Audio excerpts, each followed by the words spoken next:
is a back and neck pain.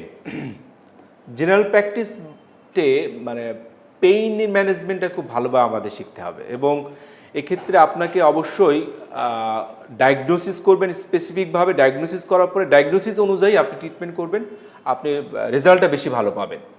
So একটা back pain নিয়ে আসলে আমাদের মাথায় বা নেক পেইন নিয়ে আসলে আমাদের মাথায় অনেকগুলো কারণ চলে আসে।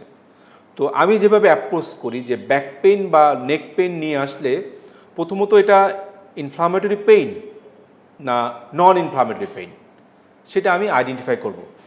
ইনফ্লামেটরি পেইনগুলো দেখা যাচ্ছে যে পেশেন্টের early morning stiffness the more than 30 minutes থাকে।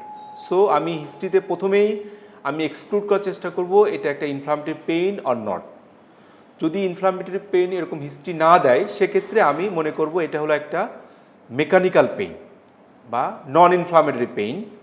তো সেক্ষেত্রে নন ইনফ্লামেটরি পেইন হলে আমি আইডেন্টিফাই করার চেষ্টা করবো এটা অ্যাকিউট না ক্রনিক। যদি 3 মাসের কম ডিউরেশন হয় তাহলে সেটা অ্যাকিউট, 3 মাসের বেশি ডিউরেশন হয় সেটাকে বলবো আমরা ক্রনিক। ডিউরেশনের পরে আমরা দেখব পেশেন্টের রেডিকুলোপ্যাথি আছে কিনা। যদি পেশেন্টের রেডিকুলোপ্যাথির ফিচার থাকে, যেমন তার লো ব্যাক পেইন সাথে radiation to the lower limbs either right or left lower limbs, neck pain radiation to the upper limbs either right or left, এটা আছে কিনা আমরা খেয়াল করব রেডিকুলোপ্যাথি। এবং কিছু এক্ষেত্রেও কিছু রেড ফ্ল্যাগ সিমটম আছে কিনা সেগুলো আমরা খেয়াল করব। আমরা রেড ফ্ল্যাগ সিমটমগুলো পরে ডেসক্রাইব করব। তো এগুলো আমরা খেয়াল করার পরে স্পেসিফিকলি যখন আমরা ডায়াগনোসিসে আসবো তখনই কিন্তু আমরা ট্রিটমেন্ট দিতে আমাদের জন্য সুবিধা হবে। তো আমরা কিভাবে অ্যাপ্রোচ আমরা করতে পারি, ট্রিটমেন্ট করতে পারি। আমরা অ্যাকুট লো ব্যাক পেইন বা ক্রনিক লো ব্যাক পেইনে কিছু রেড ফ্ল্যাগ সাইন আমরা প্রথমে জানবো এবং পেশেন্ট প্রথম যদি আমাদের কাছে আসে প্রথমত আমরা ইনফ্লামেটরি নন ইনফ্লামেটরি ভাগ করার পরে এই রেড ফ্ল্যাগ সাইনগুলো আছে কিনা সেটা আমরা দেখব হিস্ট্রি থেকে এবং এক্সামিনেশন থেকে। নাম্বার 1, পেইন অ্যাট নাইট, এটা একটা রেড ফ্ল্যাগ সাইন। এবং যখনই একটা পেশেন্ট কমপ্লেন করবে তার রাতে ব্যথা হয় সেটা অবশ্যই আমাদের তার আন্ডারলাইন কোনো খারাপ কোনো কারণ আছে কিনা সেটা আমাদের মাথা হিট করবে। কোনো হিস্ট্রি অফ ক্যান্সার, যদি প্রিভিয়াসলি কোনো cancer any part of the body থাকে সেটা একটা রেড ফ্ল্যাগ সিমটম বা sign. History of chronic infection other lungs, UTI, skin infection আছে কিনা সেটা আমরা দেখব। কোনো ট্রমার হিস্ট্রি আছে কিনা। Incontinence, it's a important features of Korda equina syndrome. So এই ধরনের ফিচার নিয়ে আসলে অবশ্যই পেশেন্টকে আমরা প্রম্পটলি ইনভেস্টিগেশন করব এবং সে অনুযায়ী চিকিৎসা করব। বয়স যদি 70-র বেশি হয় সেটাও একটা red flag symptom. IV drug abuse যদি কেউ করে including glucocorticoid use, long time যদি গ্লুকোকর্টিকয়েডকে ইউজ করে সেটাও একটা red flag sign in case of low back pain. এবং যদি পেশেন্টের rapidly progressive neurological deficit develop করে সেটাও একটা রেড ফ্ল্যাগ সাইন। এক্সামিনেশনে পেশেন্টের যদি আমরা আনএক্সপ্লেইনড ফিভার পাই তাহলে সেক্ষেত্রে আমরা পটস বা কোনো ম্যালিগনেন্সি সাসপেক্ট করতে পারি। আনএক্সপ্লেইনড ওয়েট লস যদি থাকে সেক্ষেত্রে পটস বা কোনো ম্যালিগনেন্সি। পারকাশন নোট যদি টেন্ডারনেস থাকে ওভার দ্য স্পাইন সেক্ষেত্রে আমাদের কোনো ম্যালিগনেন্সি আমরা সাসপেক্ট করতে পারি। অ্যাবডোমিনাল, রেক্টার অর পেলভিক কোনো মাস আছে কিনা সেটা আমরা খেয়াল করব। আর এসএলআর যদি পজিটিভ থাকে সেক্ষেত্রে একটা রেডিকুলোপ্যাথির ফিচার থাকে আমরা আশা করব। এবং ফোকাল কোনো নিউরোলজিক্যাল ডেফিসিট আছে কিনা সেটাও আমরা নিউরোলজিক্যাল এক্সামিনেশন খেয়াল করব। যদি এরকম ডেফিনিট তার কোনো সেন্সরি লস থাকে বা মাসেল লস্টিং থাকে সেক্ষেত্রে অবশ্যই পেশেন্টকে আমরা দ্রুত ইনভেস্টিগেশন করব এবং সেই অনুযায়ী চিকিৎসা করব। তো প্রথমে মানে লো ব্যাক পেন নিয়ে আসলে অবশ্যই আমরা এই রেড ফ্ল্যাগ সাইনগুলো দেখার চেষ্টা করব হিস্ট্রিতে এবং খুব শর্ট টাইমে। যদি আমি না পাই তাহলে সেক্ষেত্রে আমি বলছিলাম প্রথমে যে আমরা 4টা ক্যাটাগরিতে ভাগ করছিলাম যে acute low back pain without radiculopathy, acute low back pain with radiculopathy, chronic low back pain without radiculopathy, chronic low back pain with radiculopathy. Acute low back pain without রেডিকুলোপ্যাথিতে আমরা পেশেন্টকে রিঅ্যাসিওর করব এবং প্রপার এডুকেশন দেব এবং পেশেন্টকে আমরা bed রেস্টের জন্য কখনো অ্যালাউ করব না। নর্মাল অ্যাক্টিভিটি সে করবে, শুধুমাত্র এক্সটার্নাস ম্যানুয়াল লেবারগুলো সে একটু প্রিভেন্ট করবে, আদার্স নর্মাল অ্যাক্টিভিটিগুলো সে করবে। এবং অন ডিমান্ড বেসিসে আমরা প্যারাসিটামল অথবা এনএসাইড, স্পেশালি ন্যাপ্রোক্সেন, অ্যাসিক্লোফেনাক বা ডাইক্লোফেনাক আমরা ফার্স্ট লাইন ড্রাগ হিসেবে দিতে পারি। যদি এতেও কাজ না হয় সেকেন্ড লাইন ড্রাগ হিসেবে আমরা ওপিওইডস এবং ওপিওইড লাইক ড্রাগস যেমন ট্রামাডল, মাসেল রিল্যাক্সিন আমরা দিতে পারি, যেমন ট্রিজানিডিন, টলফেরিসন, ব্যাক্লোফেন। এটা আমরা সেকেন্ড লাইন ড্রাগ হিসাবে দিতে পারি। সো এবং এই পেশেন্টগুলোকে যদি আমরা প্রপারলি কাউন্সেলিং করতে পারি এবং রিঅ্যাসিওর করতে পারি, মোস্ট অফ দ্য টাইম এই পেশেন্টগুলো কিন্তু অনেক ভালো রেসপন্স করে ট্রিটমেন্টে। আমরা এখানে একটা ট্রিটমেন্টের নমুনা দিয়েছি আর কি, আপনারা দেখবেন।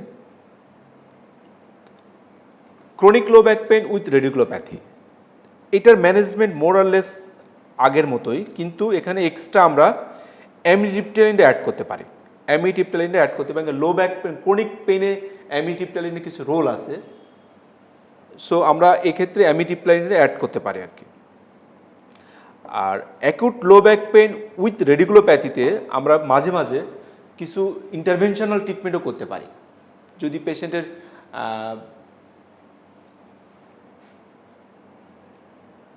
সিভিয়ার পেইন থাকে, আমরা এপিডুরাল স্টেরয়েড ইনজেকশন আমরা দিতে পারি।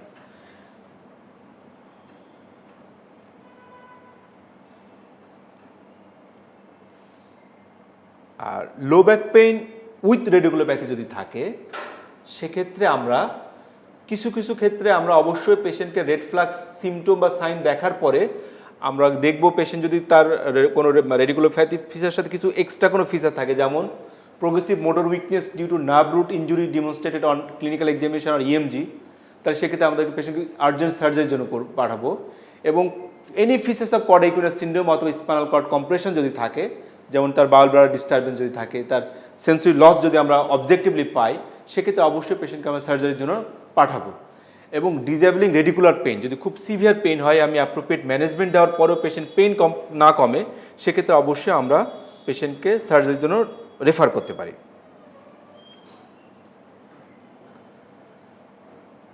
নাও সিজার ডিসঅর্ডার, আমি মনে করি একজন জেনারেল ফিজিশিয়ান হিসাবে সবারই এপিলেপসি ম্যানেজমেন্ট অবশ্যই করতে হবে, কারণ একটা সিজার যখন হয় তখন millions of neurons are damaged. So একটা এপিলেপসি পেশেন্ট যদি আপনার কাছে আসে, অবশ্যই আপনাকে প্রাইমারিলি তাকে ম্যানেজ করতে হবে, তারপরে আপনি নিউরোলজিস্টের কাছে তাকে রেফার করতে পারেন, কিন্তু প্রাইমারি ম্যানেজমেন্ট অবশ্যই আপনাকে করতে হবে। তো এপিলেপসিকে আমরা প্রথমত তার ম্যানেজমেন্ট পারপাসের জন্য এটাকে আমরা ভাগ করি কিছু, কারণ ম্যানেজমেন্ট কিন্তু ডিফারেন্ট। এটাকে আমরা ভাগ করতে পারি এভাবে: কিছু জেনারেলাইজ সিজার, কিছু ফোকাল সিজার, আর কিছু আননোন। তো জেনারেল সিজারগুলো কিছু আমরা কমন টাইপ যেটা আমরা পাই, জেনারেলাইজ টনিক ক্লনিক সিজার এবং অ্যাবসেন্স সিজার, এটা আমরা সাধারণত বাচ্চাদের পাই। কিছু ক্ষেত্রে আমরা মায়োক্লোনিক সিজার পাই, মায়োক্লোনিক মাসেল এর গ্রুপ অফ মাসেল কন্ট্রাকশন করে মায়োক্লোনিক সিজার। আর ফোকাল সিজার ইউজুয়ালি দেখা যায় পেশেন্টের কনসাসনেসটা রিটেইন থাকে, আর কিছু ক্ষেত্রে দেখা যায় যে ফোকাল সিজার কনসাসনেস পরবর্তীতে ইমপেয়ার্ড কনসাসনেস হতে পারে। আমরা ভিডিওতে পরবর্তীতে দেখব কীভাবে আমরা পার্থক্য করতে পারি। তো আমরা কোন ড্রাগ ইউজুয়ালি সিজার ইউজ করতে পারি? ফোকাল অনসেট সিজার অথবা focal seizure with secondary generalization, সেক্ষেত্রে চয়েস অফ ড্রাগ হচ্ছে ল্যামোট্রেজিন।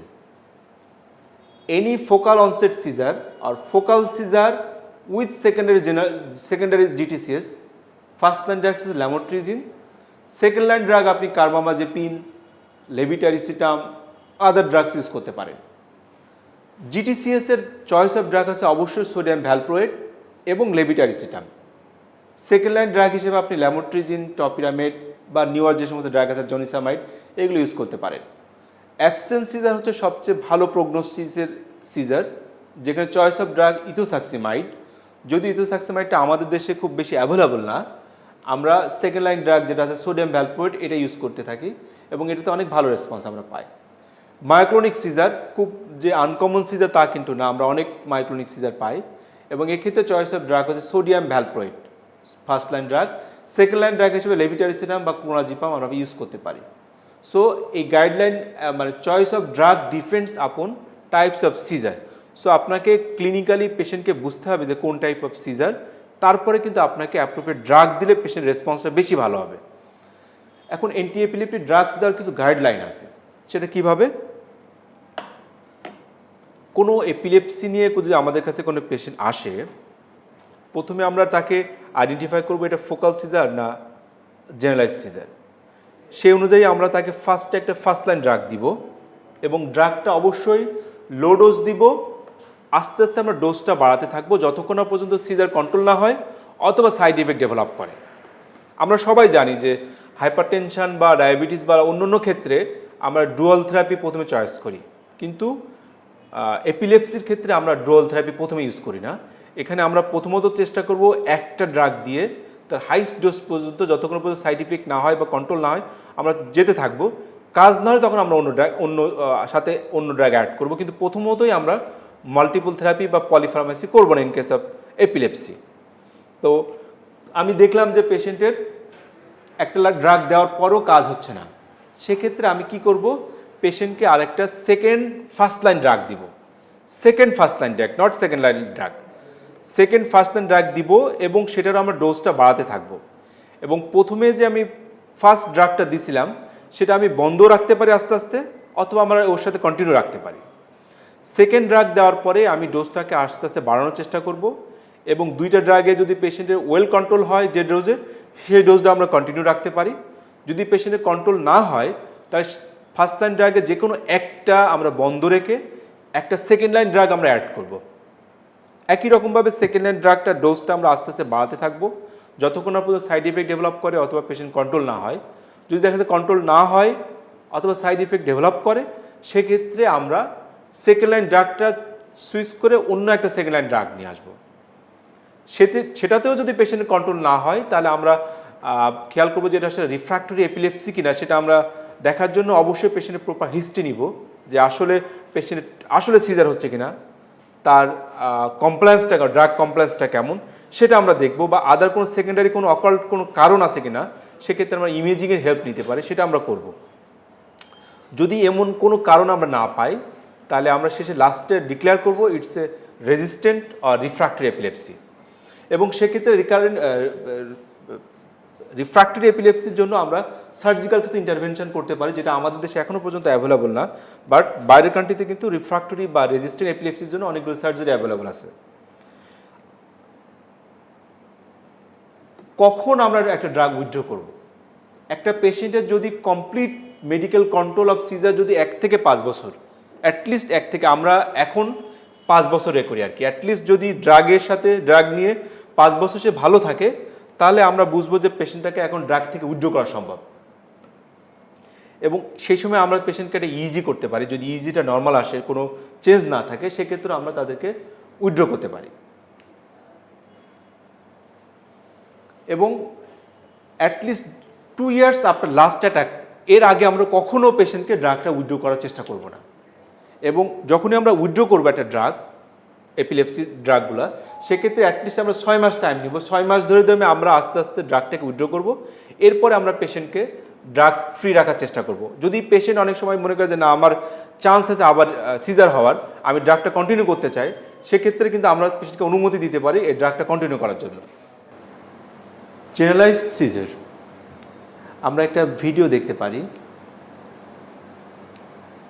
এবং এটা খুব কমন একটা সিজার। আমরা প্র্যাকটিক্যাল লাইফে অনেক ডিল করি এই পেশেন্টগুলোকে এবং ইজিলি ডায়াগনোসিস করা যায়। তবে আমাদের খেয়াল থাকতে হবে যে এটা অনেক সময় কিছু সিউডো সিজার থাকতে পারে। সিউডো সিজার নাই সেটা আমাদেরকে অবশ্যই হিস্ট্রি থেকে এবং পেশেন্টের ভিডিও দেখে আমাদেরকে আইডেন্টিফাই করতে হবে। এবং এপিলেপসি ট্রিটমেন্টের একটা অন্যতম গুরুত্বপূর্ণ বিষয় হলো যে অবশ্যই আপনি পেশেন্টদেরকে বলবেন যে যখনই এই ধরনের খিঁচুনি হবে বা কনভালশন হবে তার একটা ভিডিও রাখবেন এবং ভিডিওটা আমাদেরকে দেখতে দিবেন আর কি।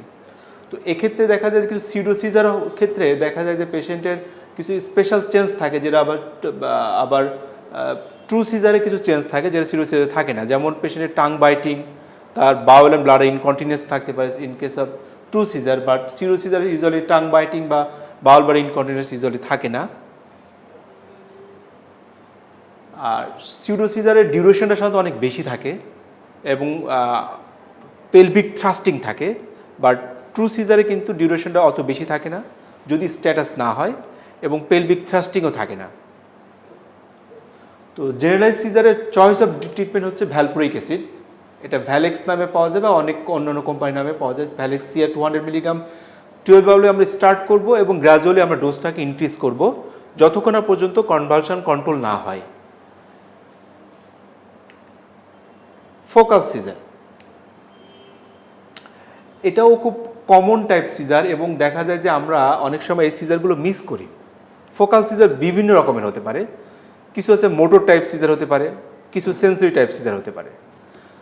ফোকাল সিজারের কিছু কিছু ক্ষেত্রে পেশেন্ট প্রথমত একটা পার্ট দিয়ে শুরু হবে, পরবর্তীতে বডির অন্যান্য পার্ট ইনভলভমেন্ট করতে পারে, ইভেন পেশেন্ট আনকনশাসও হতে পারে। তো এক্ষেত্রে দেখা যায় যে অনেক সময় কিছু কিছু সেন্সরি সিজার আছে, যেমন পেশেন্ট অনেকে বলে যে আমার হাত বা পা থেকে কিছু একটা পিঁপড়া হেঁটে আসতেছে বা কিছু একটা উপরে উঠে আসতেছে বা চিন চিন ঝিনঝিন করে করে উপরে আসতেছে, এটাও কিন্তু অনেক সময় অনেকটা ফোকাল সিজার। সো আমাদের এই সমস্ত কমপ্লেইনগুলোকে কিন্তু ভালোভাবে এমফেসিস দিতে হবে। ফোকাল সিজারের ট্রিটমেন্ট অফ চয়েস হচ্ছে অবশ্যই কার্বামাজেপিন, এবং এটাও আমরা 200 মিলিগ্রাম 12 আওয়ারে শুরু করব এবং ডোজটা আমরা আস্তে আস্তে বাড়াবো।